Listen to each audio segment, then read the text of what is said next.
Olá, tudo bem? Seja bem-vindo a mais um vídeo aqui no meu canal. Eu sou o Gabriel e no vídeo de hoje eu vou falar sobre a vitória do São Paulo contra o Grêmio ontem no estádio do Morumbi, em que o tricolor paulista acabou ganhando de 2-0 do tricolor gaúcho. Antes de começar a falar desse jogo, eu vou ali dar um breve resumo da rodada, que começou na terça-feira com Vitória e Flamengo, em que o Flamengo acabou ganhando do Vitória fora de casa, 2-1, resultado importantíssimo para o Flamengo, que precisa agora recuperar o futebol, talvez aí com os próximos jogos o Flamengo consiga ali imprimir uma boa sequência. Vamos ver aí o que é que vai ser da equipe que é a atual campeã do Brasileirão. E vamos agora para quarta-feira, para ontem, em que começou a rodada às 19 horas, às 7 horas da noite, com Chapecoense e Coritiba e Mirassol e Cruzeiro. Chapecoense e Coritiba, baita jogaço, 3-3. Mirassol e Cruzeiro, idem, 2-2. Foram dois jogos, assim, muito bons. E a noite de ontem foi ali marcada por vários gols. Tanto que no jogo seguinte, o jogo das 8 horas, a gente teve ali Atlético Mineiro e Remo. O Remo que parece que não vai ser um time tão fraco assim, não. Porque fora de casa, o Remo consegue fazer 3 gols no Atlético Mineiro, que é um time inegavelmente muito superior que o Remo. Então, né? Foi muito bom, um jogo muito bom. Inclusive o Remo até estava ganhando até os acréscimos, até 90+4, 90+5, quando o Atlético faz o gol de empate e o juiz acaba o jogo. Então ali vamos ver o que é que vai ser esse time do Remo aí em 2026, se eles vão conseguir ficar, porque vai ser uma grande pedra no sapato para todo mundo nessa Série A. Enfim, e aí nós chegamos a São Paulo e Grêmio e Vasco e Bahia, jogos que aconteceram simultaneamente. O Bahia acabou ganhando do Vasco lá em São Januário, 1-0. E então ali a gente teve no mesmo horário São Paulo e Grêmio, o jogo para assistir. Então vamos lá. O jogo entre São Paulo e Grêmio começou ali meio trocado, aí era um pouquinho mais de Grêmio, um pouco menos de São Paulo, mas aí isso foi até os 15, 20 minutos do segundo tempo, quando o São Paulo decidiu que era hora de dominar o jogo. E o São Paulo começou. E era ataque. Lembrando, São Paulo ontem foi com força máxima, foi com toda a cavalaria. Tava Lucas, Caleri, Luciano, Marcos Antônio, Danielzinho, Bobadilha em campo. Ali do meio pro ataque, filho, meu campo, o ataque do São Paulo tava animal, tava absurdo. E o Crespo ontem também, ele eu acho que numa mudança, é, uma mudança ali que vai ser corriqueira, talvez ele transite entre os três zagueiros e os quatro defensores. Ontem ele não entrou com a linha de três. Ontem ele preferiu entrar com Alan Franco e Sabino. E finalmente o Alan Franco aí, depois de tantas críticas, tanto criticar ele, fez um jogo bom. Aliás, ontem o time todo do São Paulo fez um jogo bom. Não teve um jogador aí que foi mal dos 11 titulares, né? Porque os reservas que entraram ali, né? Depois eu falo sobre isso. Mas enfim, é, todo mundo fez um jogo bom. Cara, eu quero destacar o Enzo Dias, que pelo amor. Que jogo do Enzo Dias ontem à noite, cara. Que jogo, que jogo. Jogou muito bem, cara. É, ele que é conhecido somente por seu lateral defensivo, foi muito bem na defesa e muito bem no ataque ontem. Assim, foi muito bem o Enzo Dias ontem. Também o Lucas, cara, o Lucas precisa de de ritmo de jogo, ganhar confiança, porque ele tá voltando bem. Ontem ele fez o gol de pênalti, mas, cara, o Lucas tá jogando bem. O Caleri jogou muito bem ontem. Fez gol ontem também. Fez gol, mas não somente pelo gol, pelas jogadas que o Caleri fez. Inclusive o Caleri até marca um gol impedido, que o Bandeirinha anula. O Caleri ele tava um pouquinho à frente. Mas, cara, o time todo ontem jogou muito bem. O time dominou o Grêmio depois dos 20 minutos do primeiro tempo. O Grêmio não teve chance nenhuma, nem quando estava com 11 em campo, e muito menos quando estava com 10. Mas, não ironicamente, né, se você for analisar o jogo, as melhores chances do Grêmio foram quando eles tinham 10 em campo. Mas nenhuma dessas chances ali transmitiram perigo real ao São Paulo. Algumas ali foram para fora, outras o Rafael conseguiu defender. E vamos ali falar ali do primeiro tempo. Ali no lance do pênalti, o Marcos Antônio acaba vendo o Danielzinho entrando para dentro da área, vai dar o lançamento, aí a bola, o Danielzinho acaba passando demais da bola, a bola bate na cabeça dele e ele sem querer acaba driblando o Everton. Mas o Everton, cara, não dá, velho. O Everton tem quase 40 anos na cara. Eu não sei por que que ele foi lá meter a mão na cara do Danielzinho, velho. Pra que que ele foi fazer isso, cara? E aí o juiz que viu, obviamente, deu pênalti, porque ele dá, no mesmo momento que ele dá a mão na cara do Danielzinho, o Danielzinho cai no chão. Cara, que coisa ridícula, velho. Eu poderia ter muito bem ter evitado esse pênalti, mas aí o juiz marca o pênalti e ali quem vai pra cobrança é o Lucas, que pelo jeito é o batedor oficial e agora, né, todos os elogios e tal, mas agora vai vir aqui a primeira das críticas do vídeo de hoje, que, cara, o São Paulo não tem um batedor de pênalti confiável. Eu não confio em ninguém, nem mesmo no Lucas. E olha que eu gosto bastante do Lucas.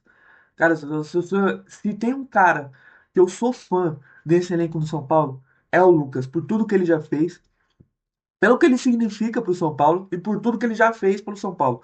Eu gosto muito do Lucas. Ano passado, quando tava todo mundo metendo o pau no Lucas, e agora nesse começo do ano, né, que agora, pelo jeito, o pessoal ali deu uma esquecida nas críticas que deram no Lucas no começo do ano agora, quando tava todo mundo metendo o pau nele, eu tava defendendo ele, cara. Então, cara, pra mim, o Lucas, velho, ele significa muito pra mim e fez parte ali dos dois melhores momentos que eu tive enquanto torcedor do São Paulo, que foi a Copa Sul-Americana e a Copa do Brasil. Infelizmente, eu não tive idade para ver o tricampeonato brasileiro, não tive idade para ver Libertadores e Mundial. Mas, cara, o Lucas pra mim significa muito como torcedor e pra mim ele é um batedor de pênalti muito ruim, muito ruim. Ontem o Everton, ele quase pega dois pênaltis. O do Lucas que ele bate primeiro, mas aí o Everton acertou o canto. O Everton vai na bola, mas ele não consegue defender. O Everton pega na bola, mas não defende. A bola entra no cantinho ali. Entendeu? Então, cara, eu acho que os jogadores de São Paulo ali, os principais, Lucas, Luciano, Caleri, tem que começar a treinar pênalti muito mais. Porque ontem os pênaltis foram muito mal batidos. E o São Paulo teve a sorte do pênalti do Lucas ter entrado. Mas enfim, vamos voltar pro jogo. São Paulo continua dominando o jogo. Ali tem o gol anulado do Caleri que eu acabei de falar. Que o Caleri recebe a bola sozinho. Ali espera, ele espera a bola pingar, dá um chutaço. Ia ser um golaço se fosse realmente validado. Mas não foi, o bandeirinha ali já anulou. E não mostraram fazendo as linhas, né? Mas ali depois foi mostrado o lance, as linhas e tal. E o Caleri, cara, na imagem tava impedido, velho. Não tem nem como você brigar com a imagem. Pela imagem, o Caleri já estava impedido. Então ali não tinha nem muito o que fazer. Mas enfim, o São Paulo termina o primeiro tempo muito bem. É, Cara, todo o time jogou muito bem, cara. Todo o time. Todo o time. Todos os jogadores de linha conseguiram jogar bem. Do 11 titular. Foi assim, um primeiro tempo, cara. Teve chance perdida do Luciano, teve chance perdida do Caleri, teve chance. Cara, o São Paulo perdeu muita chance. Era pra esse jogo ter sido 3 4 até mesmo 5-0 pro São Paulo. Ainda mais quando no começo do segundo tempo o Wagner Leonardo é expulso. Ele que já tinha feito uma falta no Caleri no primeiro tempo, começa o segundo tempo fazendo outra falta no Caleri. E aí ele toma ali o cartão amarelo no primeiro tempo e no segundo tempo ele acaba tomando o cartão amarelo, o segundo e logo depois o cartão vermelho. O que eu não entendi foi que o VAR chamou o juiz para ver alguma coisa. Eu acho que o VAR tava vendo se o Caleri tava em posição legal, mas por que que eu não sei por que que o VAR chamou, cara. O VAR chamou, o juiz foi lá para a cabine do VAR, não sei o que que ele foi ver lá. E aí logo depois voltou e o jogo continuou, cara. Então, velho, pra que que o VAR chamou sendo que ia continuar normalmente? Será? Eu não sei se o VAR tava vendo um toque do Caleri antes, né? Que o Caleri é um atacante brigador, que ali tromba com o zagueiro. Não sei se ia ser falta do Caleri e ia anular esse cartão, mas pelo que falaram na transmissão ontem,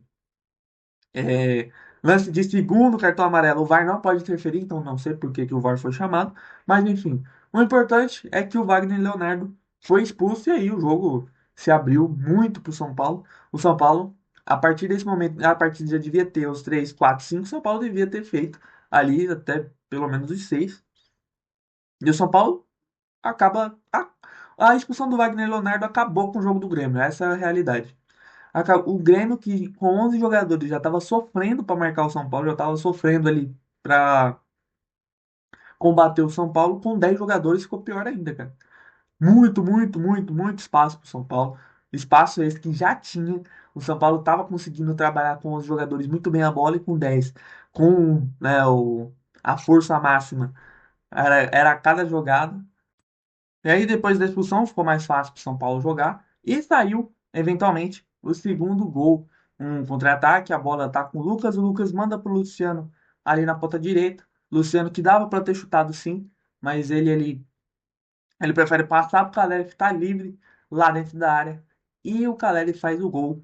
Toca no Caleri e é gol. Já é o quinto gol do Caleri nesse ano. 9 jogos, 5 gols. Atenção pro Caleri aí, hein? Atenção pro Caleri. Será que o Caleri vai brigar pela artilharia do ano no Brasil nesse ano? Vamos ver. O Caleri ali já começa muito bem o ano. Ele voltou ali de uma lesão no joelho, uma lesão muito grave. E vamos ver aí como é que vai ser esse ano. São Paulo ali tá com um 11 titular muito bom, já falei disso. O 11 titular ontem, o 11 titular que entrou ontem contra o Grêmio, já falei que todo mundo jogou muito bem. E se o São Paulo tiver com esses 11 titulares, o time é muito bem qualificado, o time é muito, muito bom e pode sim bater de frente, como já bateu de frente com o Flamengo, já ganhou do Flamengo. O São Paulo pode bater de frente com o Palmeiras, com esse time que jogou ontem. Talvez eles não tivessem ali não tivessem tido um bom jogo contra o Palmeiras, porque ali não estava tudo encaixado ainda, mas agora já quase um mês depois daquele jogo contra o Palmeiras, o São Paulo já é um time muito melhor, muito mais encaixado. Danielzinho, Marcos Antônio. Danielzinho chegou agora, parece que os caras jogam há 5 anos, velho. Os caras estão absurdo nesse começo de ano. Então, vamos ver aí, né?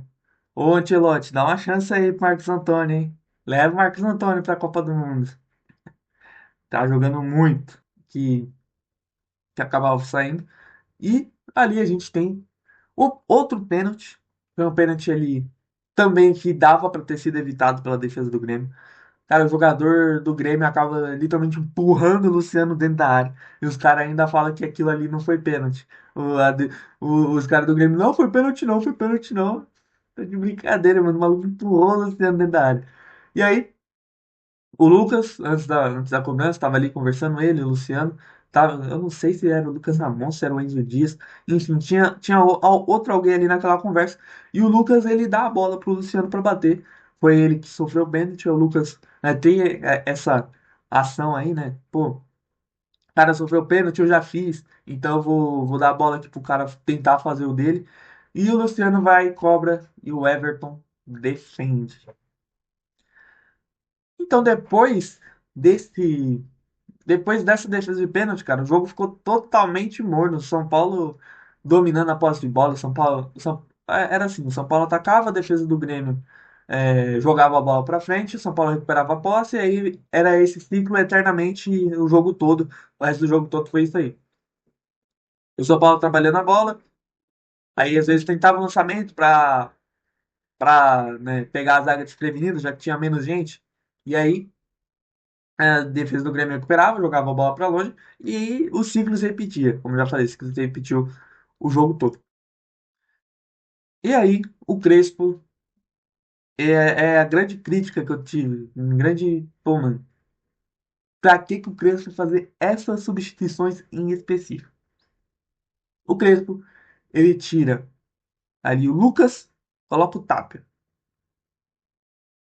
Ele tira ali o Alan Franco e coloca o Ferrares. Beleza, zagueiro pro zagueiro, mas eu não entendi.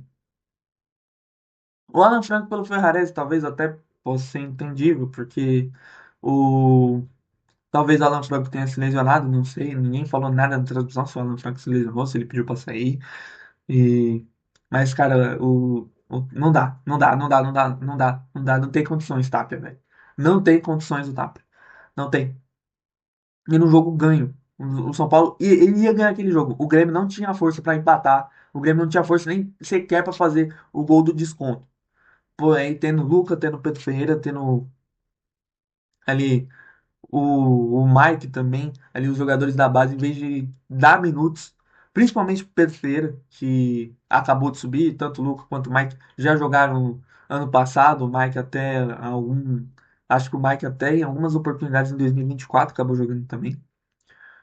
Em vez de dar minutagem para quem estava na base, eu entendo o Crespo vir com o banco de jogadores mais experientes no brasileiro, que é ali uma competição mais forte, uma competição que demanda ali, é, né, uma competição de nível maior que o Paulistão.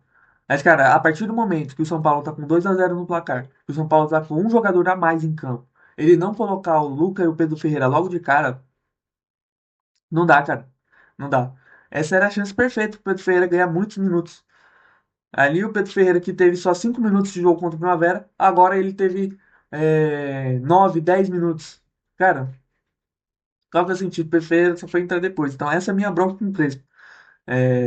Ele, no jogo contra o Primavera, não demorou para fazer as substituições, foi bem, mas aí nesse jogo ele também. Ele faz a substituição, já tá com 20 minutos do segundo tempo, né? Mas também, cara, o São Paulo tava com um a mais. Então, nessa do Crespo demorar para fazer a substituição, eu não culpo ele ontem. Eu só culpo pelas substituições que ele acabou fazendo, cara. O Tapa entrou. Não teve 2 minutos que o Tapa entrou. 2 minutos. O São Paulo tem uma chance perigosíssima de fazer o gol. Ali, acaba chutando, o Marcos Antônio, se não me engano, estava na área, acaba chutando, o Everton defendeu, a bola sobrou pro Marcos Antônio, ele cabeceia pro meio da área, tá lá o Tapia, sozinho, não tem marcação nenhuma. O Tapia vai e me fura a bola. Ele fura a bola e perde ali o terceiro gol. Como eu já falei, o jogo poderia ter sido facilmente 5-0, 6-0, 4-0 já tava bom. Mas, cara, não tem como perder aquela chance, cara. Não tem como. Qualquer outro jogador ali no lugar do Tap fazia. Se o Rafael saísse do gol e fosse pro ataque, fazia o gol pro Tap perdeu. Mas o Tap é assim. Daqui a uns 2, 3, 4 jogos, ele vai meter um gol e a gente não vai nem saber explicar como é que ele fez aquele gol. O Tap é um jogador bem curioso, porque ele acaba errando as chances mais fáceis e acertando as chances mais difíceis. Então aí, ponto negativo o Grêmio na noite de hoje, na noite de ontem. E eu não tenho mais nada pra falar do jogo, porque foi feita ali as substituições, entrou também o Ferreira, aí depois entrou o, o Pedro Ferreira também. E aí eu não tenho mais nada pra falar pro jogo. Acabou 2-0 pro São Paulo. E foi isso, cara. Foi um jogo que o São Paulo atuou muito bem. Foi um jogo que o São Paulo, como eu já falei inúmeras vezes durante o vídeo, poderia ter feito 4, 5, até 6-0 no Grêmio. Foram muitas chances perdidas. O São Paulo precisa prestar atenção para nos jogos mais decisivos não acabar perdendo o caminhão de chance que acabou perdendo no jogo de ontem. São Paulo precisa ali, os atacantes precisam ali melhorar a finalização.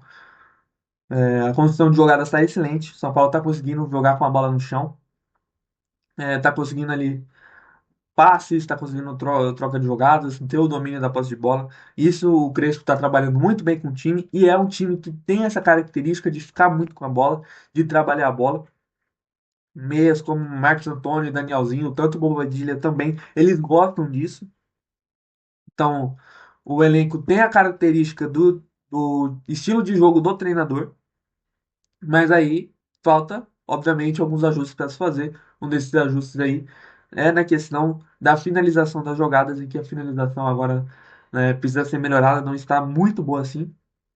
Se o São Paulo, por exemplo, tiver um jogo difícil e criar chance e não fizer, e aí depois tomar o gol, cara, obviamente, vai ser massacrado, né? Mas enfim. O que você achou do jogo? Deixa aqui nos comentários. E também aqui tá passando aqui no card do último vídeo, onde eu falo sobre a chegada do Alan no Corinthians e também falo também ali de algumas outras coisas, da nova camisa do São Paulo que estreou ontem no jogo contra o Grêmio.